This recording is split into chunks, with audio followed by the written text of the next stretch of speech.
ಭಾರತದ ಬ್ರಹ್ಮಾಸ್ತ್ರ ಶತ್ರುಗಳ ನಿದ್ದೆಗೆಡಿಸಿದ ಅಗ್ನಿ-5 ಕ್ಷಿಪಣಿಯ ಅಸಲಿ ತಾಕತ್ತು ಎಂಥದ್ದು ನಿಮಗೆ ಗೊತ್ತಾ? ಚೈನಾ ಮತ್ತು ಪಾಕಿಸ್ತಾನಕ್ಕೆ ನಡುಕ ಹುಟ್ಟಿಸಿದ ಭಾರತದ ಅಸ್ತ್ರ. ನಮಸ್ಕಾರ, ಸುದ್ದಿ ಜಗತ್ತು ವೀಕ್ಷಕರಿಗೆ ಸ್ವಾಗತ. ಇವತ್ತಿನ ಸಂಚಿಕೆಯಲ್ಲಿ ನಾವು ಮಾತನಾಡಲಿರುವ ಭಾರತದ ರಕ್ಷಣಾ ವಿಭಾಗದ ಅತಿ ದೊಡ್ಡ ಹಾಗೂ ಅತ್ಯಂತ ವಿನಾಶಕಾರಿ ಅಸ್ತ್ರದ ಬಗ್ಗೆ.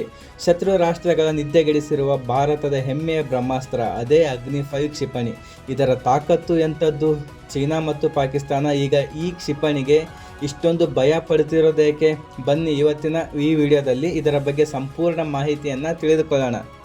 ಭಾರತೀಯ ರಕ್ಷಣಾ ಸಂಶೋಧನೆ ಮತ್ತು ಅಭಿವೃದ್ಧಿ ಸಂಸ್ಥೆ DRDO ನಿರ್ಮಿಸಿರುವ ಅತ್ಯಾಧುನಿಕ ಇಂಟರ್ ಕಾಂಟಿನೆಂಟಲ್ ಬ್ಯಾಲಿಸ್ಟಿಕ್ ಕ್ಷಿಪಣಿ ಈ ಅಗ್ನಿ-5.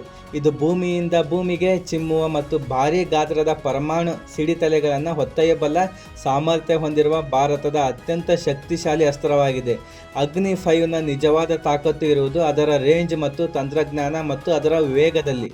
ಇದರ ಪ್ರಮುಖ ವೈಶಿಷ್ಟ್ಯಗಳೆಂದರೆ ಭಾರೀ ರೇಂಜ್. ಇದು ಬರೋಬ್ಬರಿ 5,000ದಿಂದ 5,500 ಕಿಲೋಮೀಟರ್ವರೆಗೂ ಹೆಚ್ಚು ದೂರ ನಿಖರವಾಗಿ ಗುರಿ ಮುಟ್ಟಬಲ್ಲದು. ಅಂದರೆ ಇಡೀ ಚೀನಾ ಹಾಗೂ ಏಷ್ಯಾದ ಬಹುಪಾಲು ಹಾಗೂ ಆಫ್ರಿಕಾದ ಕೆಲವು ಭಾಗಗಳು ಮತ್ತು ಯುರೋಪ್ನ ತುದಿಯವರೆಗೂ ಇದು ತಲುಪಬಲ್ಲದು.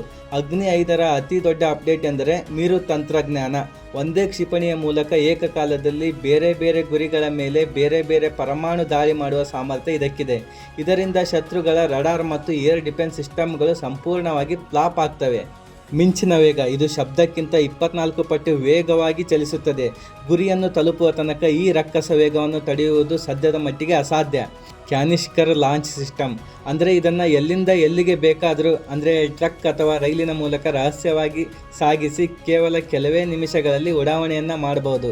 ಒಂದು ಕಾಲದಲ್ಲಿ ಗಡಿಯಲ್ಲಿ ಖ್ಯಾತಿ ತೆಗೆಯುತ್ತಿದ್ದ ಶತ್ರು ರಾಷ್ಟ್ರಗಳಿಗೆ ಈಗ ಅಗ್ನಿ-5 ಸಿಂಹ ಸ್ವಪ್ನವಾಗಿದೆ. ಚೀನಾದ ಪ್ರಮುಖ ನಗರಗಳಾದ ಬೀಜಿಂಗ್ ಮತ್ತು ಶಾಂಘೈ ಈಗ ನೇರವಾಗಿ ಭಾರತದ ಟಾರ್ಗೆಟ್ನ ರೇಂಜ್ನಲ್ಲಿವೆ. ಇದು ಭಾರತದ ಭದ್ರತೆಯ ಸಮತೋಲನವನ್ನು ಹೆಚ್ಚಿಸಿದೆ. ಶತ್ರುಗಳು ನಮ್ಮ ಮೇಲೆ ಕಣ್ಣೆತ್ತುವ ಮುನ್ನ 100 ಬಾರಿ ಯೋಚಿಸುವಂತೆ ಮಾಡುವಲ್ಲಿ ಈ ಅಗ್ನಿ-5 ಯಶಸ್ವಿಯಾದ ಪಾತ್ರವನ್ನು ವಹಿಸುತ್ತದೆ. ಭಾರತದ ರಕ್ಷಣಾ ಕ್ಷೇತ್ರದ ಈ ಅದ್ಭುತ ಸಾಧನೆ ಮತ್ತು ಸೇನೆಯ ಬಲದ ಬಗ್ಗೆ ನಿಮ್ಮ ಅನಿಸಿಕೆ ಏನು? ತಪ್ಪದೇ ಕಮೆಂಟ್ ಮಾಡಿ ತಿಳಿಸಿ. ದೇಶ ವಿದೇಶಗಳ ಭದ್ರತೆ, ರಾಜಕೀಯ ಮತ್ತು ಪ್ರಮುಖ ಸುದ್ದಿಗಳಿಗಾಗಿ ನಮ್ಮ ಸುದ್ದಿ ಜಗತ್ತು ಚಾನಲನ್ನು ಸಬ್ಸ್ಕ್ರೈಬ್ ಮಾಡಲು ಮರೆಯದಿರಿ. ಸಿಗೋಣ ಮುಂದಿನ ವಿಡಿಯೋದಲ್ಲಿ. ಜೈ ಹಿಂದ್.